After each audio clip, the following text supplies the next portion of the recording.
I understand it is the intention of the Government to introduce two bills. Financial Support for Newborn Children Bill introduction, Budget Measures Miscellaneous Fiscal Matters Bill introduction. The Budget Measures Financial Support for Newborn Children Bill is set down for first reading forthwith. The Budget Measures Miscellaneous Fiscal Matters Bill is set down for first reading presently. Speaker. The Honourable Simon Bridges. I move that the Budget Measures Financial Support for Newborn Children Bill be now read a first time.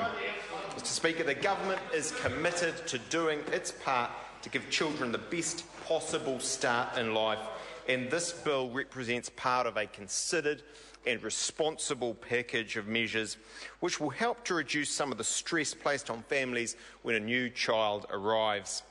The measures are intended to provide increased targeted support within current economic conditions for working parents with newborns. In the first year of a child's life, particularly the first 6 months, it is important for newborn development to get full-time personal care. It's also important for parents and caregivers to get support to manage budgetary and other pressures. Monetary support can greatly assist with allowing time and space for mothers or caregivers and children to develop close bonds and reduce parental and family stress. All of these things combined support children's health and development and improve short and long-term outcomes for the child and society. Encouraging mothers and caregivers' ongoing attachment to the labour market has broad economic and social benefits and can support a stable family environment for children to grow up in. There are issues, however, with the way financial support is currently provided to families with newborns.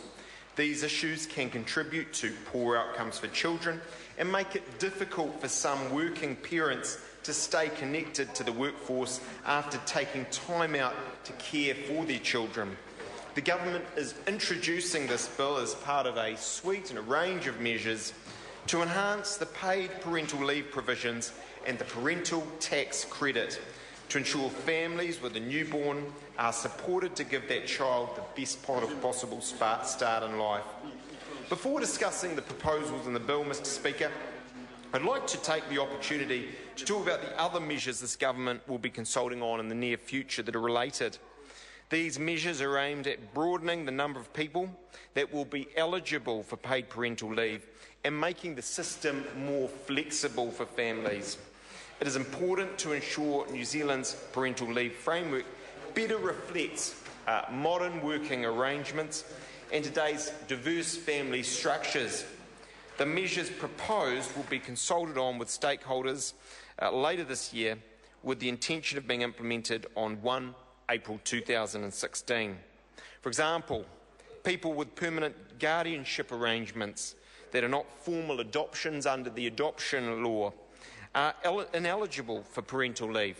Similarly, seasonal or casual workers, who also tend to be amongst the lowest paid in our society, are currently ineligible for paid parental leave, despite often having had a long work history. We will be looking to amend the law so that it better reflects the arrangements in the modern workplace and the home. However, I want to make sure we have all of the details of this right.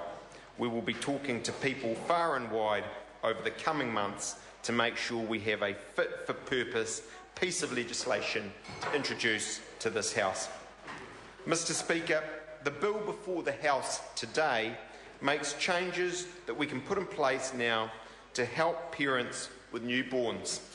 The bill increases the number of weeks of paid parental leave from the current 14 weeks to 16 weeks as at 1 April 2015 and to 18 weeks as of 1 April 2016. The new timeframes will apply where the actual or expected date of delivery of the baby, or in the case of adoption, the date on which care for the child is assumed, is on or after the date of the change. The bill also increases the maximum amount of parental tax credit payable on the birth of a newborn to $220 a week, up from $150 a week currently. for the first 10 weeks following birth, again up from 8 weeks. So from 1 April next year, parents of newborns will be able to claim a total maximum payment of $2,200 per newborn.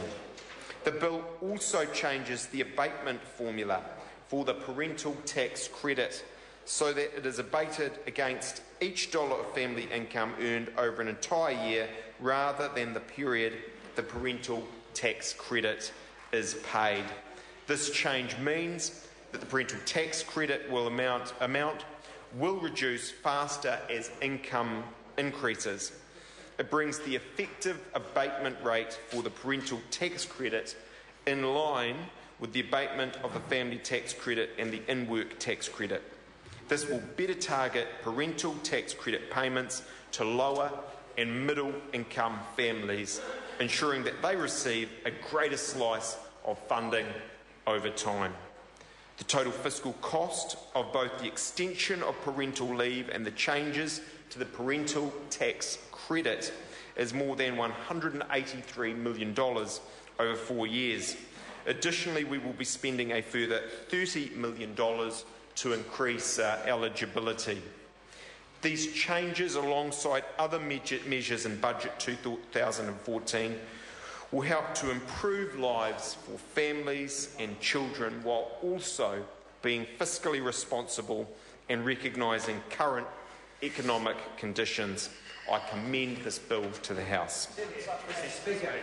I call the Honourable David Parker. Mr. Speaker, the New Zealand Herald said in respect of this